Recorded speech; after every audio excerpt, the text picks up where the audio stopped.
Hello everyone and welcome back once again to my channel. I hope you are all doing well.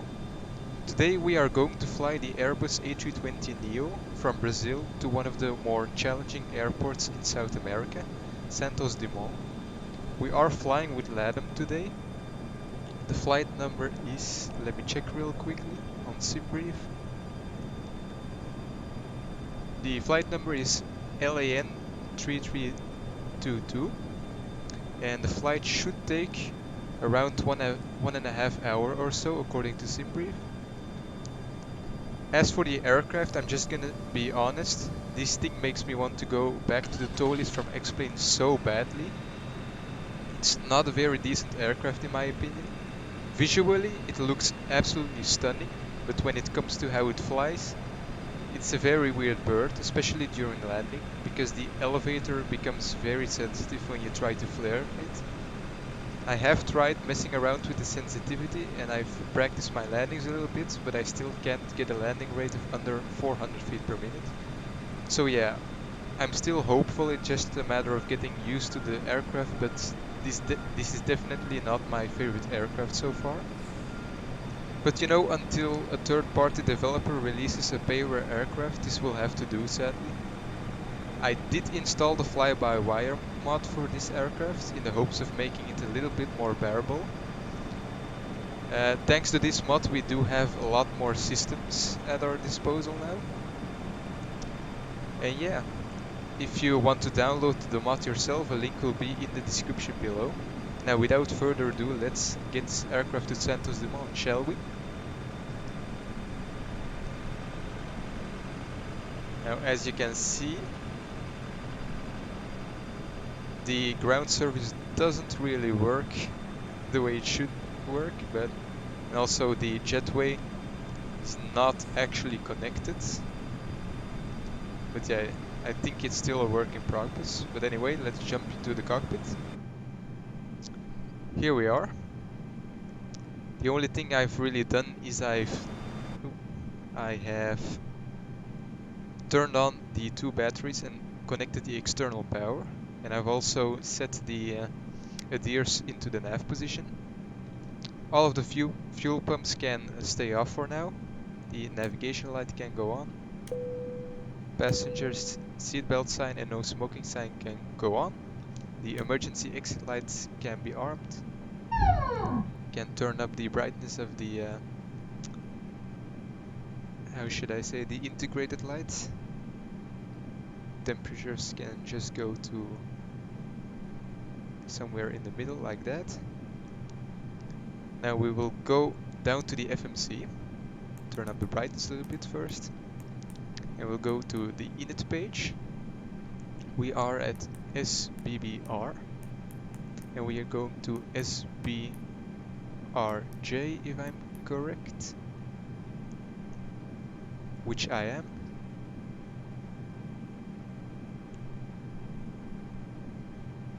So we'll put that in there, we'll press return. Our cost index today is, sorry for that. The cost index today is 7, and we are cruising at an flight level of 350. Next page we can fill in all of this. The amount of fuel that we're taking for this flight today is 17.3.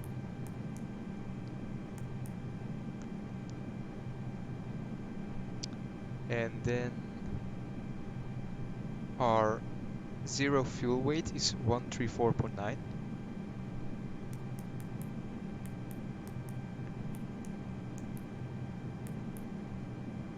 Apparently that doesn't work. I don't know what the CG is supposed to be, so that might be a little problem.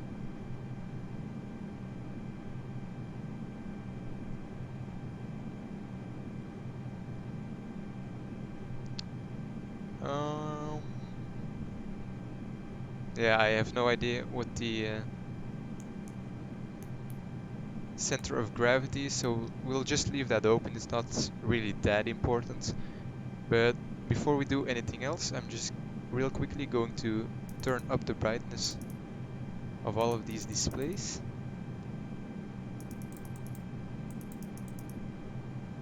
Like so.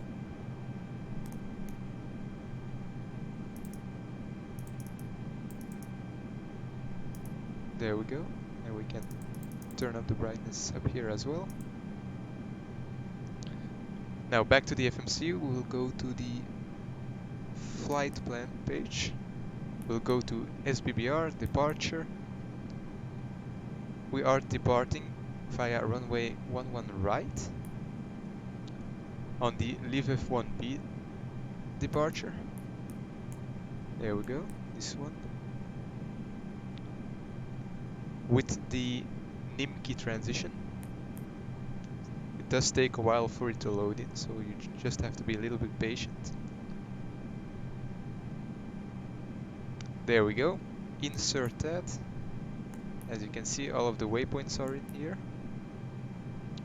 And then we will fly via the UZ6 airway. And taking that to the waypoint Toki.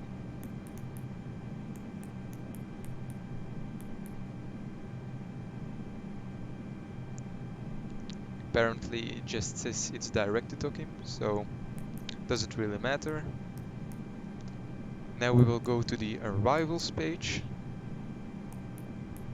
We are going to fly the RNAV C for runway 02 right. And that will be on the, I think the UGRA 2A arrival, 2A arrival, sorry. And from Movgi, that's good. Insert that as well. Now return. And as you can see, the arrival is plugged in there. So that's our flight plan. Now we're immediately gonna go to the performance page. We're gonna depart with flaps 2 today. And we'll just put in a flex temperature of 50 degrees or so. It doesn't change the V-speeds at all, so I don't know what's up with that. Transition altitude today is 7,000 feet. By default, that doesn't really do anything. It's just a visual reference or something like that, but it does not really do anything else except for remind you that you need to set the QNH to standard. Now that's all in there. We can go back to flight plan. We can check that our flight plan is correct by stepping through it like this. That all looks the way it should look. So we did the flight plan, we did the performance. Now it's time to brief the departure. So here we have the LiveF1B departure. We are initially going to fly on a heading of 107, which is the runway heading, until we're above 40,100 feet. Then we are going to turn right direct to LiveF, where we need to be below flight level 90. And then we are going to fly via Isopi to Nimki. There isn't any initial climb restrictions, so we'll just put in 35,000 feet.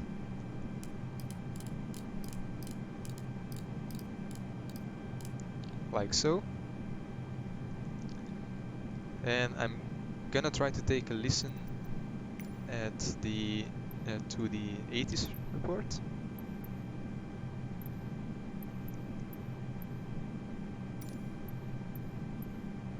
So we'll tune the ATIS frequency.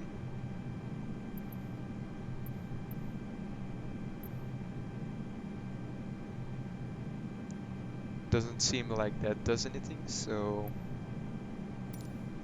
we'll just put that away and we'll look at the weather on the internet. So the QNH at this airport is 3006. It automatically sets the QNH here as well. And the wind today is 80 degrees at 9 knots, so not a very strong wind, and the temperature of 22 degrees. And everything else, the clouds and visibility are all okay, as you can see by just looking outside. So yeah, I think we are almost ready to push back from the gate.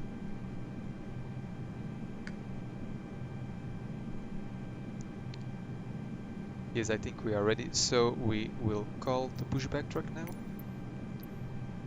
We'll tune to the ground frequency, ground services, and request pushback. Brazilian ground Airbus Juliet Oscar Echo 713 requesting pushback. Airbus Juliet Oscar Echo 713 pushback request accepted. So we can already release the parking brake. Oh, and I almost forgot, we need to start the APU. So yeah, I don't think we're gonna be able to start the engines during the pushback because I totally forgot about the APU. So we'll just wait for the flap open message here. There we go. And as you can see, the aircraft is already pushing back, but we cannot start the engines yet, so it will have to wait.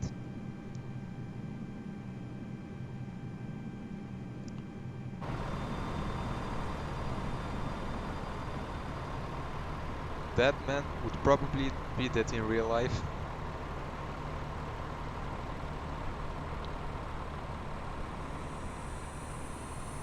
So there you can hear the APU starting up.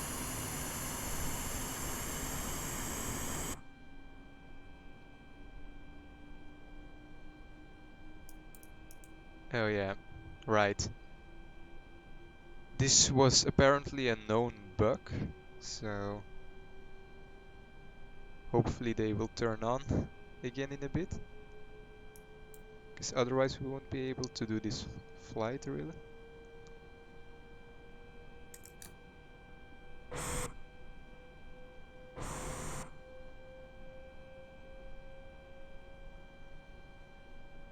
Oh yeah, we can stop the pushback now.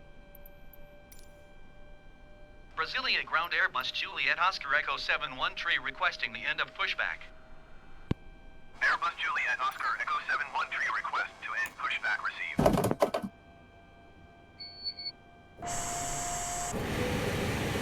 Okay, there we go, the screens are back it seems.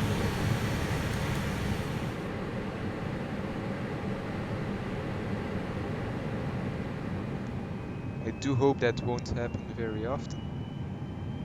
Okay, so the APU is available. We can now turn on the engines. We'll start with engine number 2. As you can see, the N2 percentage is rising. And somewhere around 20 to 25% the aircraft will automatically add fuel.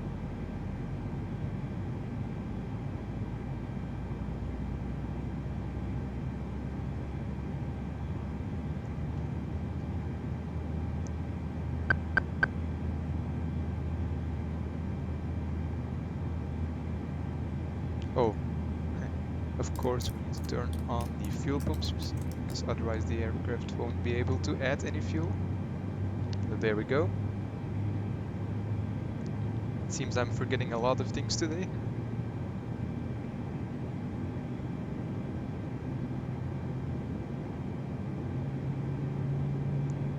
So, oil pressure and oil quantity are all in the green. Everything else looks fine as well.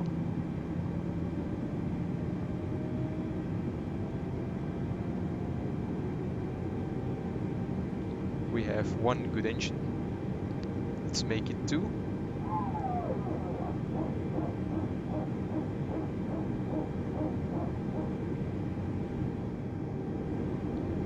Okay, so we have 2 good engines now. That means we can turn off the APU. Nose light can go to taxi, runway turn-off lights can go on. Everything else up there can stay off. Flaps can be set to the second position. we'll just put in a random squawk code. Ignition back to normal. You know, I'm gonna keep the speed brakes disarmed because they do a lot of weird things in these aircraft. So we'll do a quick flight control check. Full right rudder checked. Full left rudder checked. Right aileron checked. Left aileron checked. And lastly full back checked. And full forward checked. Flight controls look free and correct.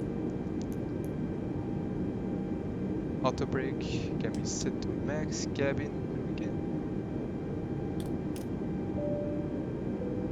Cabin crew seats for takeoff, please. Okay, so we'll just arm the speed brakes after all.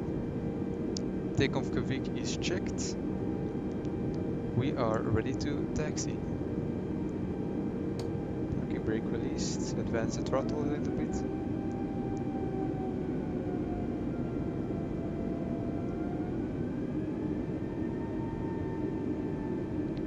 And we are rolling. Let's pray to God our screens don't turn off on us during the takeoff or landing. Otherwise that would be quite frustrating.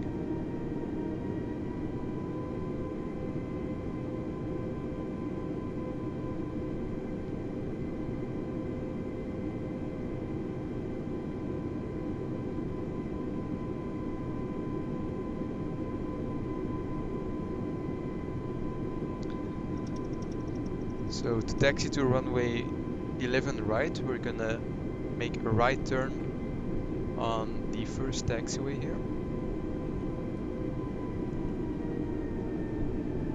Also keep an eye on the ground speeds so that we don't exceed 30 knots.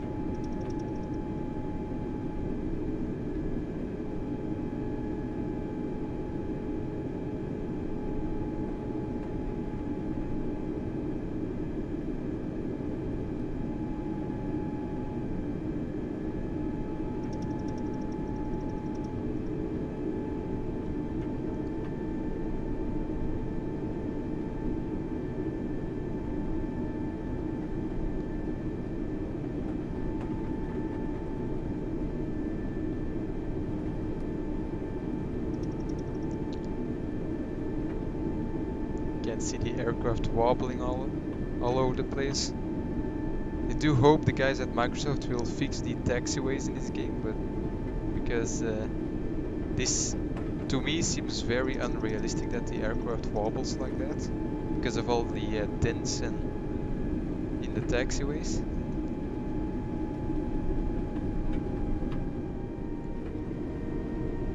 So we have arrived at runway 11 right. Strobe lights and landing lights can go on. Taxi light to takeoff, wing lights can go on. I'll notify the passengers one more time. Spoilers are armed, flaps are set. Everything else looks good.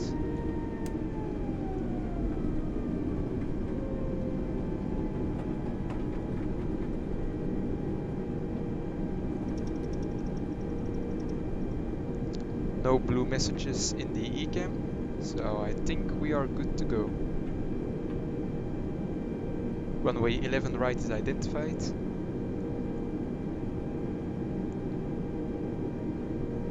Slide forward pressure on the yoke. Advance the throttle to 50%.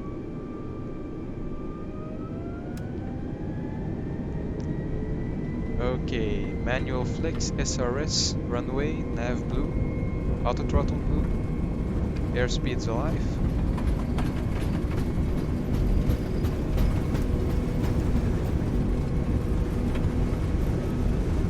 Knots, release the forward pressure.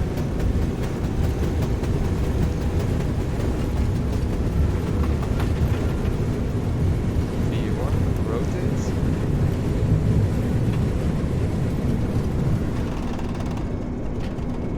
Positive rate, gear up.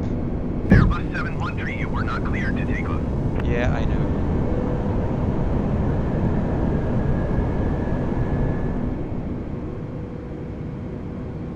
flight director is telling us to turn to the left, but we are just going to maintain runway heading as per the SID. And there we go, making that right turn now.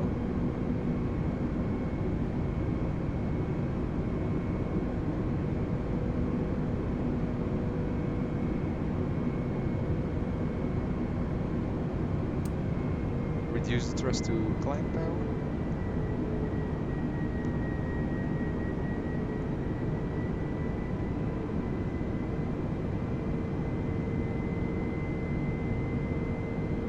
We'll pitch down a little bit to let the aircraft accelerate.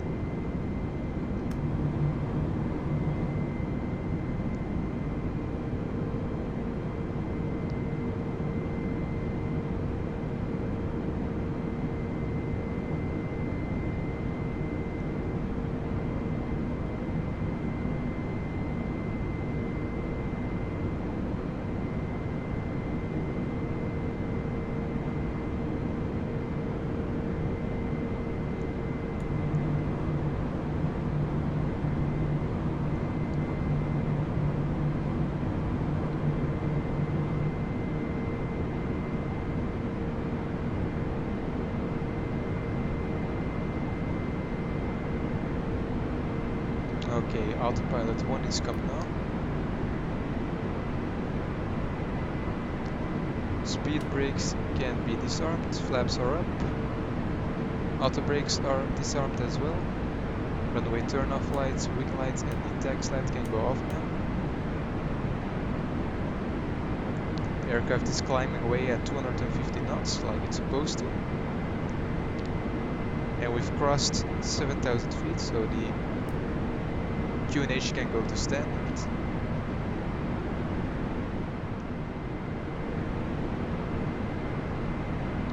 There's 10,000 feet, landing lights can go off.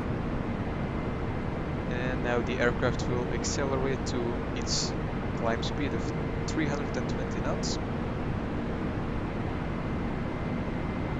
In the meantime, we can admire some of the nice views this game has to offer. Looks very nice outside.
So guys, the aircraft has reached our cruising altitude of 35,000 feet.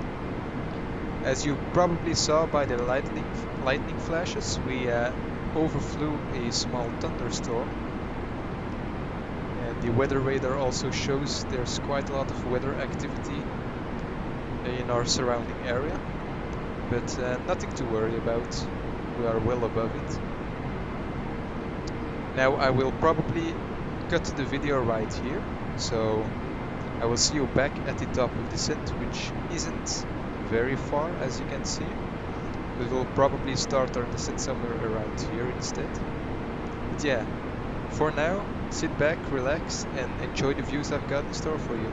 And I'll see you in a hot minute.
Well, hello guys, and welcome back to the flight.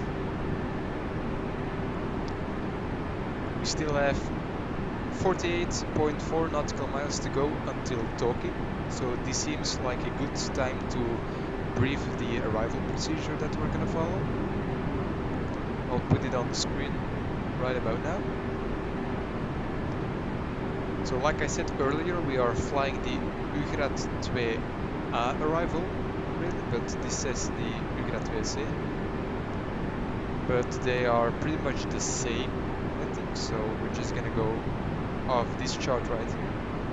So at Tokyo, we need to be below flight level 230 and at a maximum speed of 250 knots. Now, to be honest, I don't really think that we are going to follow the speed restriction, because this segment will take a very long time if we do so. After Tokyo, the aircraft is going to fly to Mechba. This isn't really according to the chart, but I'm not really going to change this in the FMC because this might mess up everything. So I'm just gonna leave it like that. After Mechba, we are going to fly to Kozru and to Getfu, and then we are going to just fly all of these waypoints. At Getfu, we need to be below flight level 100 and above flight level 80. Then at Gimbu, we need to be below flight level 80. And then we are going to descend to 7,000 feet, where we are going to stay until we pass Ugarat. And then at Movgi, we want to be above flight level 4,000 feet, sorry. Then from there, we are going to fly the RNAV for runway 02 right. Starting at Movgi, we need to be at 4,000 feet or above. Then at RJ 222, we need to be at 3,500 feet. And after that, we are going to descend to 1,800 feet. And then to our minimum altitude of 950 feet. So, and after RJ501, we're going to make a left turn around the mountain that is located right in front of the runway, and we are going to make a last minute turn towards runway 02 right. Because what makes this approach so challenging is two reasons. The first one being the mountain that I said was right in front of the runway, So pilots need to make a last minute turn to line up with the runway. And the second thing that makes this airport a little bit more challenging is the fact that the runway is only 4,300 feet long, which is not very long for an aircraft like an A320 or 737. So if you float this aircraft a little bit too long, chances are you're going to end up in the water. So we'll definitely have to keep that in mind while flaring this aircraft. And here's a close-up of the last part of the approach. So this here is the mountain. We're going to make a left turn and then a right turn, and then we're just gonna fly visually towards runway 0 to right. And after the landing, we'll vacate at the last taxi right here, and we are going to taxi towards the terminal, where we will park the aircraft and wrap up this video, but that's not for now. So that's everything you need to know about the arrival. We'll now start our descent, because as I said, we need to be below flight level 230. So our initial altitude is 7,000 feet.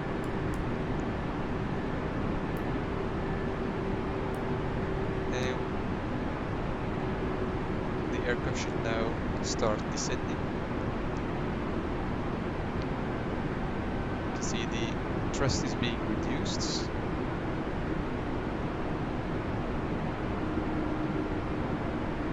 Fasten seatbelt sign can go back on. And there we go, the aircraft is descending.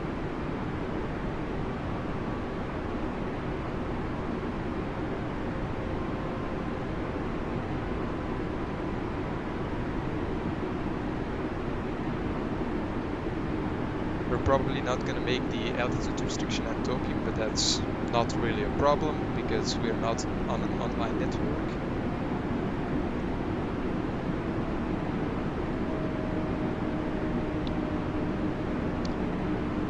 Right now we can also start preparing the FMC for our approach. So we'll go to performance, and then we'll go to this phase right here. We're using the full config today. Our decision height, as I said earlier, is 950 feet above sea level. The QNH, you can also set that, is 30.03. This might give us a format error. Yes, there we go. So apparently you have to put it in like this without the period in between. The temperature is 24 degrees and the wind direction is 330 out at 2 knots. Transition altitude doesn't really matter. Apparently our V approach will be 167, but I think we can go a bit lower than that. So, no, don't want to do that. That scared me a little bit right there. So we can also set the auto brakes to maximum, because we're definitely gonna need that. And spoilers can already be armed, doesn't really matter when you do it. And that's all we really need to do for now.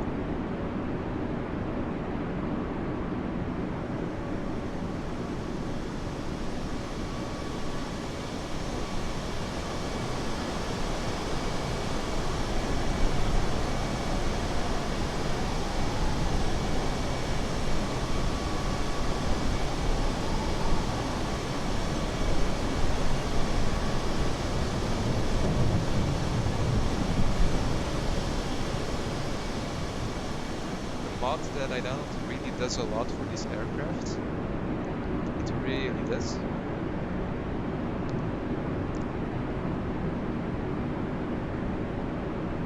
You can press a lot more of the switches on the overhead panel now. For example, you can turn off the packs and all of the air conditioning, which you couldn't do previously. You couldn't even turn on the fasten seatbelt sign before, so that's a fun little detail now. Yeah, especially the time it takes to start up the APU has improved drastically with the mod, because before that it would start up in a heartbeat almost, which is obviously not very realistic. So yeah, I definitely recommend that you download the mod for this aircraft. It is completely for free, by the way. The only thing you need to do is you need to download an installer, and it will automatically put the folder of this aircraft in the community folder. So you don't need to do anything but download the installer, which is very easy in my opinion.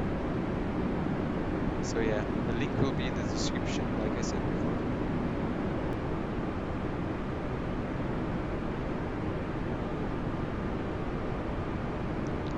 We should almost have the airport inside by now. It is somewhere around there. And this here is the mountain that we're gonna try to avoid.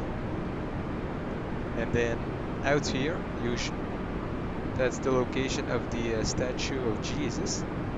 If you want to see that up close, you can visit my Instagram page, where I post a lot of screenshots from Flight Simulator. And that statue was one of the places I visited. And I made a bunch of screenshots of it, so definitely go check out that. A link to my Instagram page will be in the description.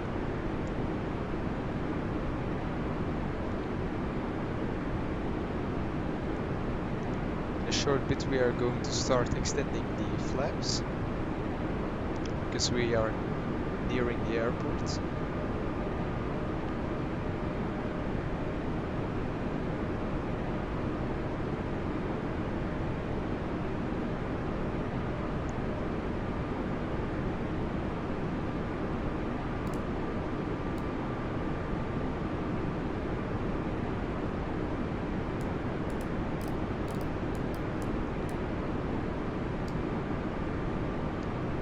So the aircraft is now descending again.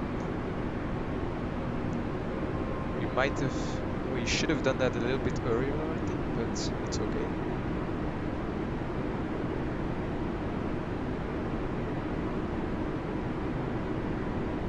I'm going to activate the approach phase now. I'm just gonna descend the aircraft manually.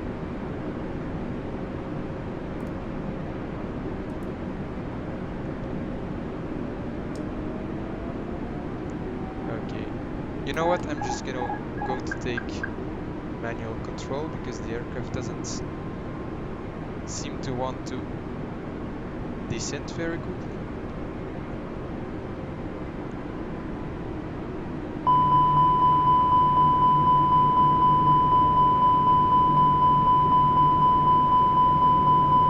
Don't worry about that, it will be over.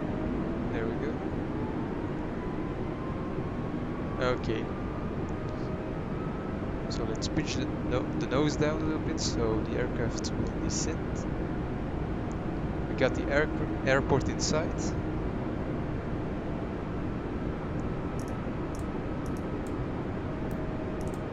I'm also going to take manual control of the speed.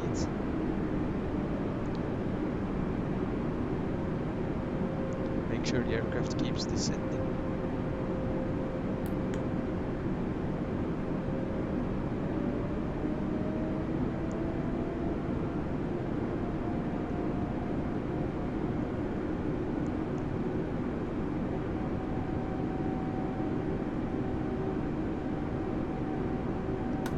Second notch of flaps.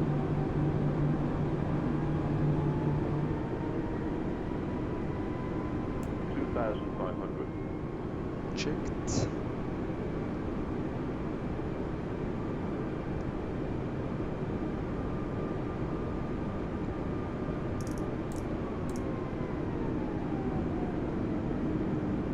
There we go, we are now intercepting the glide path for the runway. Gear can go down.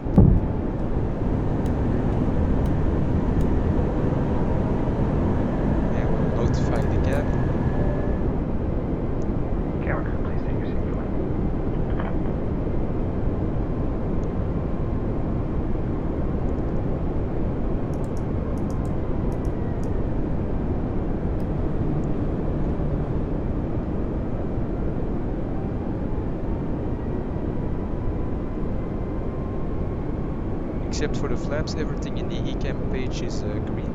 That's fantastic. Can shallow out this descent a little bit.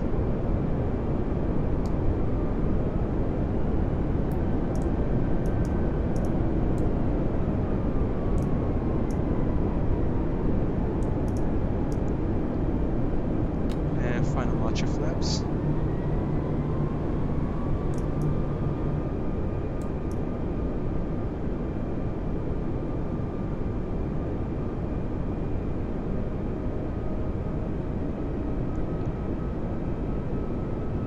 Perfectly on the glide slope according to the PAPI lights. 1000.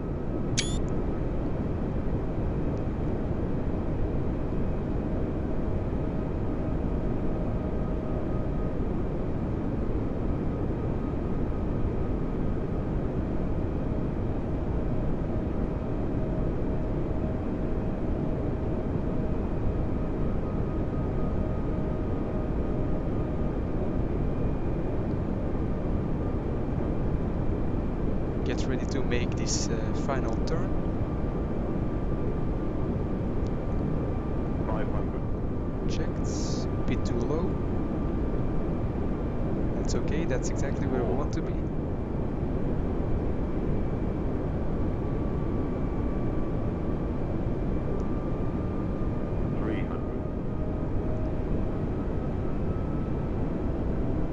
Perfect.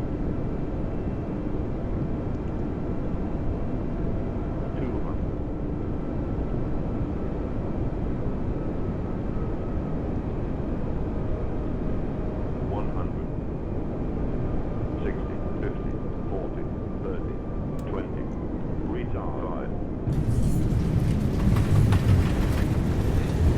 Reverse are out. Speed brakes are out. And we are decelerating.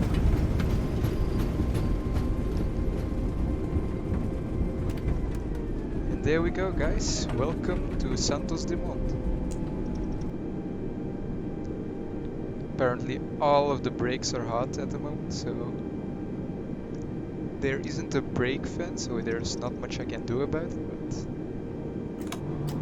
flaps can go up, landing lights can go off, runway turn-off lights, strobe lights, and the taxi light can go back to taxi.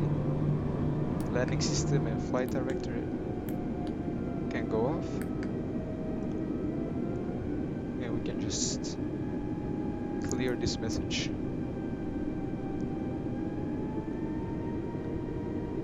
So I'm glad we didn't end up in the water today.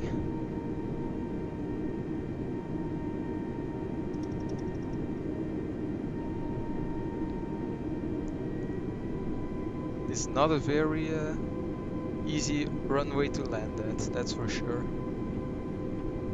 Okay, so the master switch for the APU can go on. We'll wait for the flap open message to pop up again.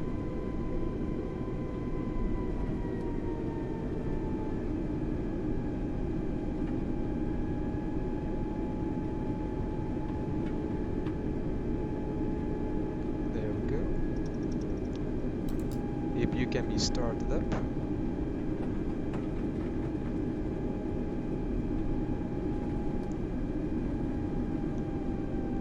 And we'll just park at one of these gates right here.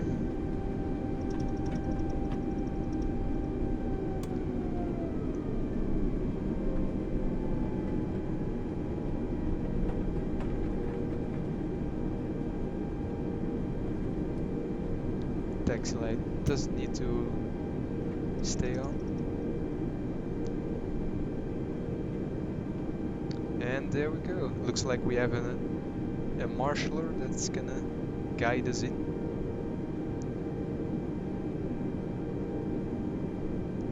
Apparently we're a bit to the left.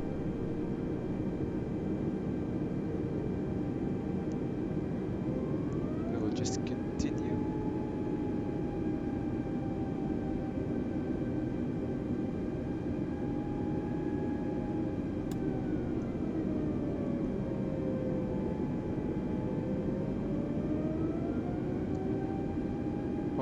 almost.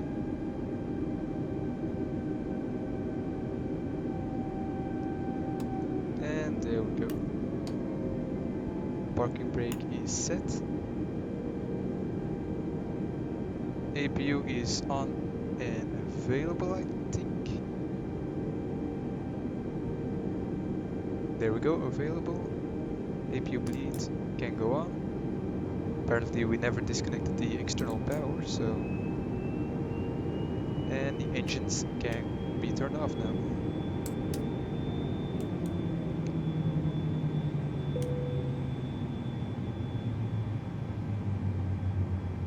Once the engines pull down a little bit, we will turn off the beacon lights.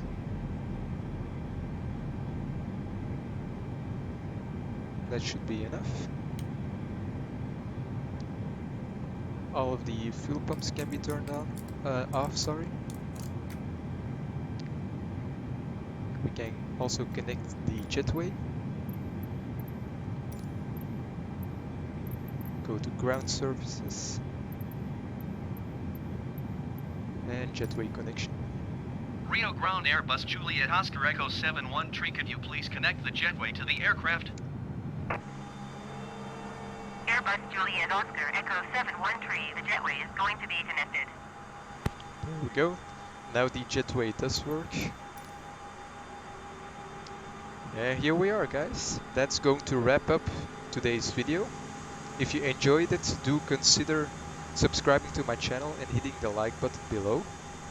If you have any flight requests or questions regarding aviation or my personal life, you can always ask them in the comment section below.